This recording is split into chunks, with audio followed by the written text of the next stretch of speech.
এই সমাজের কিছু লোক স্বামী স্ত্রীর মধ্যে সামান্য মনোমালিন্য হলেই দ্বিতীয় বিয়ের জন্য উস্কানিমূলক কথা বলে থাকে। এই বিষয়ে যদি কিছু বলতেন। হ্যাঁ ভাই, খুব গুরুত্বপূর্ণ প্রশ্ন। স্বামী স্ত্রীর মধ্যে কিছু হলে কিছু লোক আছে মাঝখান থেকে আইসা উস্কানি দিবে। এই উস্কানি দিয়া দিয়া সংসারগুলো ভাঙার জন্য চেষ্টা করে। কিছু লোক আছে নিজেদেরকে নারীদের পক্ষের, নারীদের হিতাকাঙ্ক্ষী এরকম প্রমাণ করার চেষ্টা করে। কিছু হলেই ফুসলাবে, মহিলারে ফুসলাবে, আরে রাখ, নিজের পায়ে নিজে দাঁড়া। স্বামীরে ফুসলাবে, আরে একটা গেলে 10টা আসবে। এইরকম উস্কানি দেওয়া মানুষগুলোকে আমি বলি মানুষরূপী শয়তান, মানুষরূপী ইবলিস। ইবলিস তার উপরে ভর করেছে, বা এটা ইবলিস মানুষের রূপ ধরে এসেছে। অন্তত ইবলিসীয় কর্ম এটা, যে দাম্পত্য জীবনে ফাটল সৃষ্টি করার জন্য উদ্যোগ গ্রহণ করে। মহিলাকে আইসা বলবে, ভাবি আপনার ভাগ্যটা আসলে খারাপ, ভাবি আল্লাহ আপনারা যে চেহারা দিছে, যে সৌন্দর্য দিছে, ভাবি আপনার রাজপুত্রের মতো ছেলে পাওয়ার কথা। আহা, ভাবি তখন ফুলে ফেটে চিন্তা করে, হায় হায়, ঠিকই তো একটা অমানুষ আমার নসিবে পড়লো। এই তাদের মধ্যে একটা দূরত্ব তৈরি হয়ে যায়।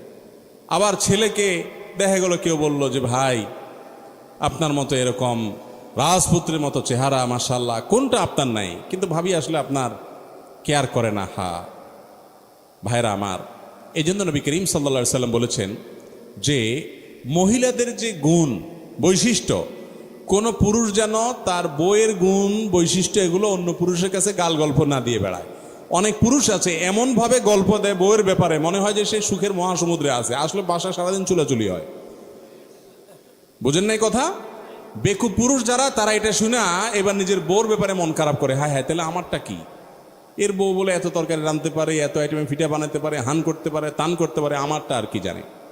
খবরদার, এগুলো সব ইবলিস করে থাকে। আল্লাহ রাব্বুল আলামিন আপনাকে যে স্ত্রী দিয়েছেন, যে স্বামী দিয়েছেন, তার মধ্যে ভালো গুণ খোঁজার চেষ্টা করবেন। মনে রাখবেন, পৃথিবীর প্রত্যেকটা মানুষ ইউনিক, প্রত্যেকটা মানুষের মধ্যে ইউনিকনেস আছে, পৃথক কিছু বৈশিষ্ট্য আছে যেগুলো অন্যের মধ্যে নাই। অতএব আপনার স্ত্রী আপনার চরিত্র হেফাজতে সহযোগিতা করে, শুধু এই একটি কারণে আপনি স্ত্রীর কাছে শুকরগুজার থাকা উচিত। ঠিক একইভাবে একজন স্ত্রী তার স্বামীর শুকরগুজার থাকা উচিত। যারা এই একে অন্যের বিরুদ্ধে ক্ষিপ্ত করে দেয়, উস্কে দেয়, এগুলোকে কানে নেওয়া উচিত না, সিরিয়াসের সাথে ভাবা উচিত। কত সংসার ভেঙে খান খান করে দিছে, এবার মহিলা রাস্তা রাস্তা ঘুরছে, অথবা তালাক দিয়ে পুরুষটা দেখা গেল রাস্তা রাস্তা ঘুরছে। বেশিরভাগ তালাক দেওয়া মানুষগুলো, আমার ব্যক্তিগত ক্ষুদ্র অবজারভেশন, যে মনে করে বিয়ে যতদিন থাকে ততদিন মনে করেন একটা অমানুষের সাথে আছে, আমি এর সাথে পৃথক হয়ে গেলে এর থেকে মনে হয় আমি সুখ শান্তি পাবো। একটা পর্যায়ে অনেক দিন পরে এসে মাসালাটা জিজ্ঞাসা করতে আসে, হুজুর আমাদের একসাথে হওয়ার কোনো সুযোগ আছে কিনা। ম্যাক্সিমাম মানুষ এক সময় পরে বুঝতে পারে যে তার দোষগুলো দেখছি, অনেক গুণ ছিল যেগুলো আমি দেখি নাই, তখন মিশতে চায়। আর তালাক দেওয়ার সময় এমন তালাক দেয়, বউরে দেয়, বোর 14 গোষ্ঠী সহ দেয়। 3 তালাক দেয় না, বলে 3000 তালাক, আরো কি বায়ন তালাক, সালন তরকার, সিম তালাক, বিভিন্ন তালাক দেয়।